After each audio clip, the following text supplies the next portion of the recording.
Bhim army chief Chandrashekhar Azad ने ऐलान किया है कि वो प्रधानमंत्री आवास का घेराव करेंगे। हमारे साथ खुद चंद्रशेखर आजाद मौजूद है। आजाद साहब, आप क्यों कह रहे हैं ऐसा कि प्रधानमंत्री आवास का घेराव करेंगे? मुख्यमंत्री का भी आवास है, सीधा प्रधानमंत्री का आवास। देखिए, खुशी से तो कोई काम कोई करता नहीं।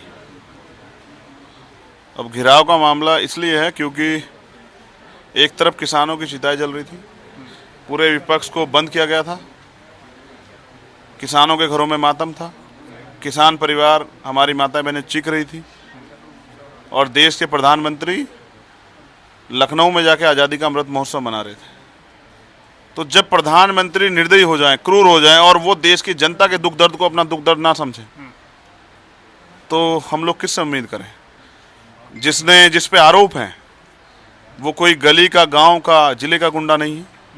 वो केंद्रीय गृह राज्य मंत्री के बेटे हैं और साजिश के आरोप केंद्रीय गृह राज्य मंत्री पे भी हैं। प्रधानमंत्री जी को तो चाहता, बहुत इस्तीफा मांगते थे बीजेपी के लोग कि उनको खुद जो है उनसे इस्तीफा लेना चाहिए था और गिरफ्तारी करानी चाहिए थी।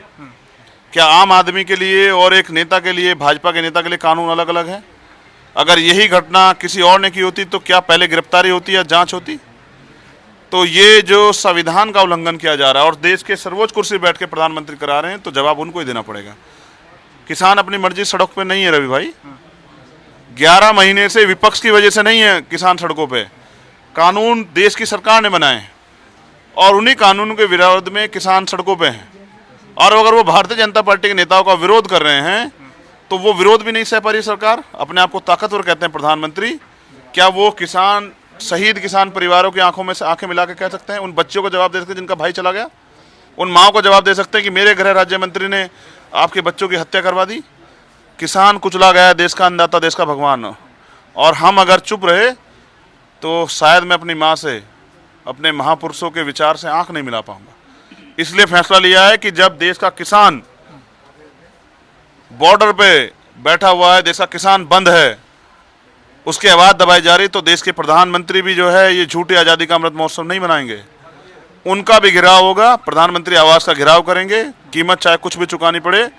आज अगर शहीद आजम भगत सिंह होते तो वह किसानों की चिताओं पे चुप बैठते क्या? हम तो उनको मानने वाले लोग हैं, बाबा साहब अम्बेडकर को मानने वाले लोग। आज संविधान कुचला जा रहा है, आज अगर बाबा साहब अम्बेडकर होते चुप रहते क्या?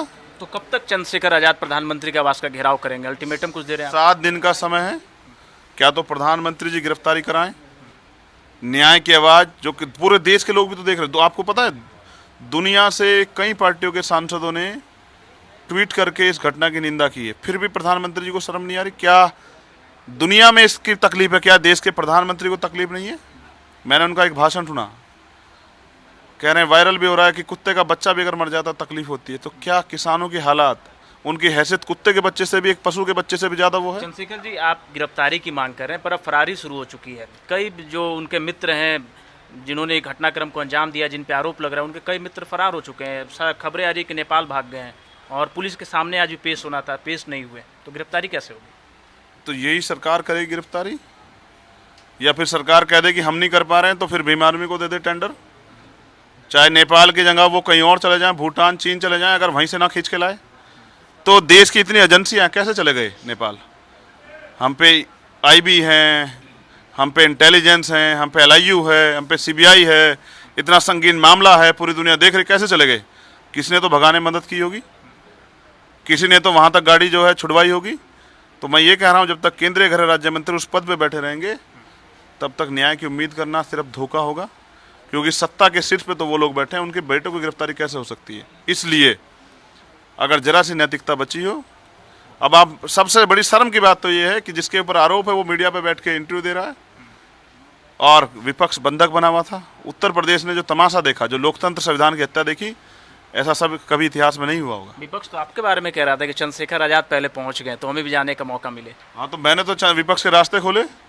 मैंने अपने मेरी पीठ देखी ना, कितने जख्म हुए होंगे कि जब मैं 7 घंटे मोटरसाइकिल दौड़ा के और अपनी जान की परवाह न करते 4 मोटरसाइकिलों से वहाँ गया।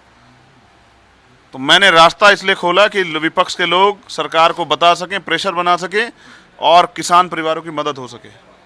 सरकार तो नहीं कर रही है।